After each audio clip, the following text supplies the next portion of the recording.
Hey guys! Good morning. Welcome to January 3rd, day 3 of our 30 days of implementation and the week on mindset. Mindset, yes. That's the important one. So that's why we're starting there. So yesterday we were talking about expectations and Julie, you had shared about me not having expectations of you, and which is really freeing. And so that really applies to ourselves as well. And I could be Julie's worst enemy by expecting her to be what I think it should look like and what my comfort zones should, or what my comfort zones feel like and how I want them to play out. And that would just limit you. That would just stifle you, and that would just stop you from coming alive. And so the same thing applies to ourselves. Yes, I was limiting myself from the expectations I was trying to keep on myself, which was really unrealistic. Yeah, and it just stifles you, it enslaves you, it enchains you, and you don't really realize it because you get comfortable with it. And so, but you get into this place of expecting yourself to be someone else or be something else, and you put all these limiting factors on yourself that holds you down. So we want to help you turn that around, and it's important to obviously to free yourself from that. But it's work. You got to walk through it, and you got to change. Be aware of it, really. Be aware of it. Yep, and change the way you think about it. And so, and inadvertently, you will free others around you. The natural thing that will happen is you'll free your kids, you'll free your spouse, you'll free your boyfriend or your girlfriend, you'll free your friends, your brother. Which just breeds more aliveness and excitement and energy. And then you're able to allow other people to come alive, and you're able to experience what they have to offer the world, or what their part is in the world, or what their personality is in the world. What they have to give. So see the world as it actually is, and try not to get your feathers ruffled or get stumped by the circumstances and how they play out. Those have a tendency to dictate how we think and cause us to respond accordingly. Yeah, lash out. Or even in a positive way. So, but remember, you're designed to be infinite with infinite opportunity and possibility.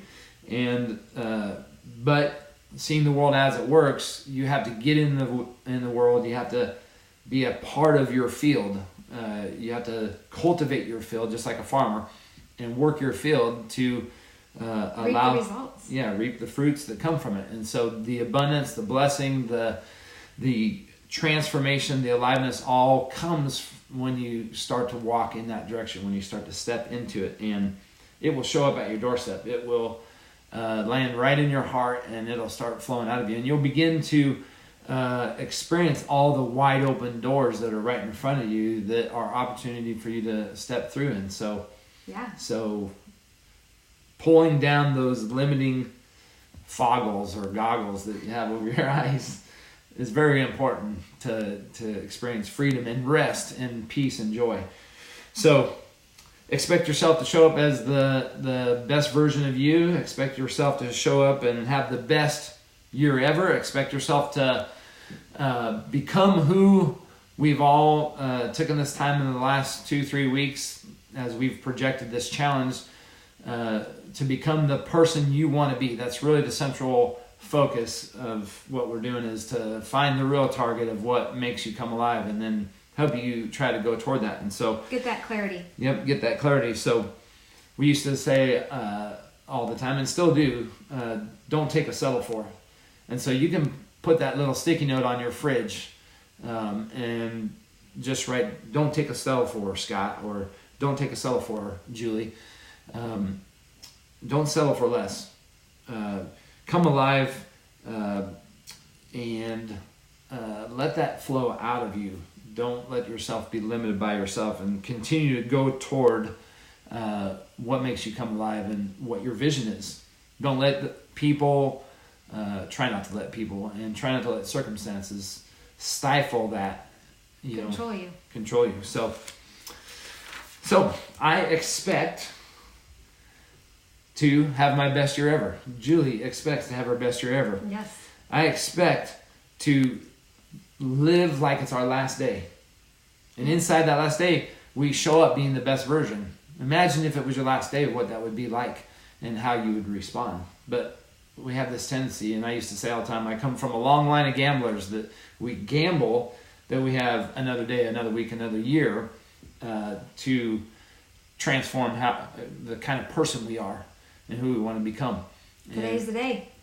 And oftentimes we're comparing ourselves to other people, and that doesn't get us anywhere. We have to go toward what you want to become. And so I expect those things to happen. And so we want to change expectations, and that's why we're going kind of through this drill is to walk through what we expect. I expect to become that person. You expect to become the person you want to become, and you're free to be that, and you freed me to be that. So that's a wonderful thing. And so I expect to lose 15 more pounds this year. Now I'm in pretty good shape, so I've already lost 15 pounds, and I really, honestly, do not hardly ever go to the gym. So therefore we're building a gym in our garage to continue to help the boys. And so that gives me an excuse to make sure I get in the gym. So I'm determined to do that, and the last 10 or 15 pounds is going to be difficult. And so and some bigger goals, I expect to do $20 million in Amazon sales. We expect to do $20 million in Amazon sales. We expect to have 50 staff members join us over probably the next year or two to help us transform and expand people's lives. And our goal this year is 100,000 people's lives. Well, we can't do that all on our own. Nope. And I'm not going to try to do more in the day myself. I have to learn to delegate that stuff. So, and we expect to be speaking on stages, and we don't have a choice. And that's way out of my comfort zone. Totally out of our comfort zones. Even though we're doing these videos with you. Totally out of our comfort zones. But we're stepping into it because we're just being pulled to it. And I never would have thought we'd have been doing this, but here we are. And we don't have a choice with speaking on stages because we're already committed to several big, huge stages that we're having to speak on with not only hundreds of people, but thousands of people. So you know what will happen, honey? Oh, it's going to happen. It's going to happen because it's going to be a big year. Yeah, we condition these things in our minds. We set them in our minds. You see them. We're going through the same worksheet that we're having you all go through. And so that's causing us to commit. And it's not just doing the worksheet, but it's getting it in your mind and in your heart that's what makes you come alive, and that's what you want to go toward, and that's what you want to put your attention on and your focus on, and so therefore your energy will go toward it. So it's day 3 of our worksheet. If you haven't received it, if you haven't downloaded it, you need to do that now. It is important. It's going to help you commit. It's free. Yeah, it's free. It's going to help you commit to your vision for 2020. Yep. It'll give you the framework, the roadmap to get it down, to begin to have wind at your back and have follow through with what you're trying to go toward. Yep. So click the link above. It'll open up in Messenger, and just go to Messenger and click Get Started, and then it'll send you the PDF for you to download and complete. Yep. So that's your step. So today's question is, who or what are you blaming that is keeping you from taking action? It's stifling you from moving toward your goal, toward your dream. We had said before, download this worksheet. It's free. It'll help you commit. It'll help you move forward, regardless of the circumstances, and regardless of the people around you that draw your energy and so on and so forth. Not that that's a bad thing, but we get sidetracked by that. So what is it that we blame that causes us to stop taking action? Well, I had realized for myself to live a healthy lifestyle, I had to stop blaming myself. I was thinking I had to be perfect, I had to do it all, I had to have it all figured out, and that was limiting me. And so once I started focusing my energy on what I could control, being more present in the moment, and not thinking I had to do everything, have it all figured out. And listening to my body and knowing what was bringing aliveness to me, and not listening to my false expectations of being Superwoman and just... You are Superwoman. Oh, jeez. Well, no. And I just had to get rid of the expectations of being everything to everybody and sacrificing my time. So I have stopped putting that as the primary focus, and my focus is being present and being who I am and listening to me. And really just work at it daily. Making it aware, being aware of it. You know, when we stop, it's just that journey of being diligent about it daily and deciding to go toward it. And same thing with implementing goals. But as far as the blaming, that limits us and stifles us from going toward our goals. So we have all these reasons why we can't do our goal, or why we can put it off, or excuses. Yeah, excuses. And so it feels good to do that. It's a self-preserving comfort zone that we go through, that we learn as kids to redirect and to steer the limelight off of us so that we don't have to take responsibility. Yep. And so we can point at something else and say, well, it wasn't me. Yeah. It was that over there. It was this. So it was what is something it for else. You? So for me, as you know, I blame time. Which is interesting predicament to get into, a prison. And so I blame time. I've been a high producer in my life. I've been, a lot of my friends and family and people have said that, man, you produce more than anybody I know. And you get a lot done. I get a lot done, but the cost of that comes from it comes at a cost of exhausting myself and wearing myself out and overdriving myself, and also doing it all myself and thinking that I can do it all myself and have to do it all myself. And he commonly used to say, it's down to the wire. Yeah. I'm out of time. Out of time. That became my saying, is just out of time, out of time, out of time. And so that limited him. And so I would subject myself to all these things that I'm trying to accomplish, whether it's day trading or building houses or this project or that project or some other thing I'm doing, helping this person or that person. And so I would subject myself to all these different noble causes and things that I wanted to do, but I would just flat out run out of time. And so then I began to say, okay, if I'm spending energy over here on these things that I have to do because I committed to it and I want to do it and I need to do it, then all this stuff over here is being sacrificed and stifled, and so family gets stifled. And so then if I move my energy over there, because you have to balance those scales, then that business thing I was doing is now being sacrificed, and so now family's getting time.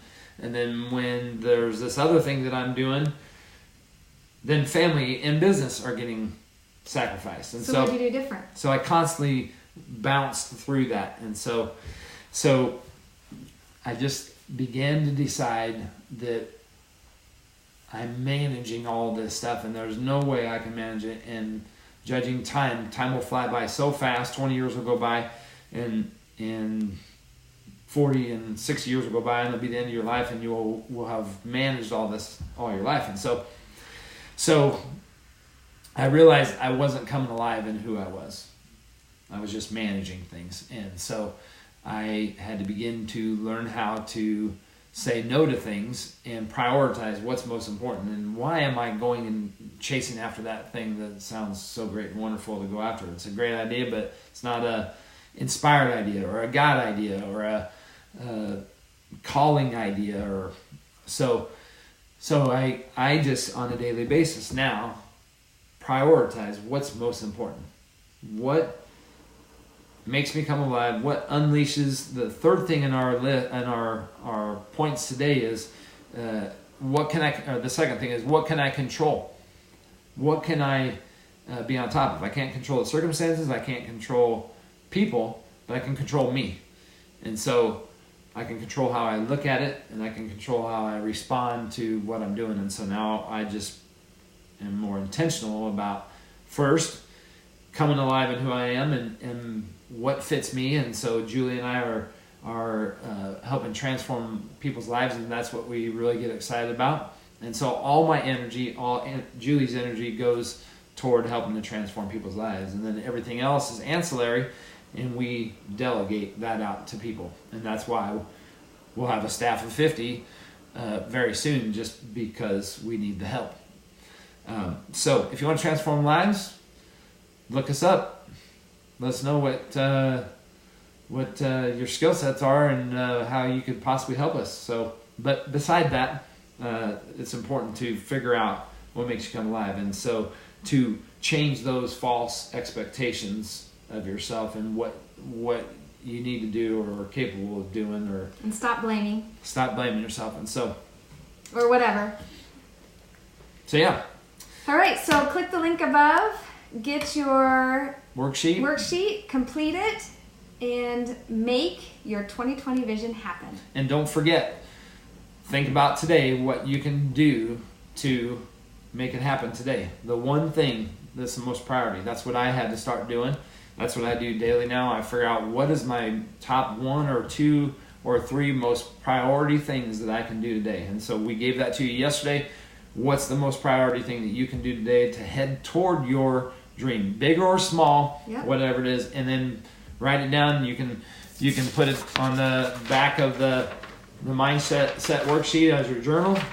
Just jot it down, that bullet statement, but log it so you can measure it and see your accomplishment and see that you're continually going toward what makes you come alive and your 2020 transformational vision. So we're excited to see how your life will be in December 2020 from what you envisioned it today. Yes. Love you. Have a great day. Love you. Take care.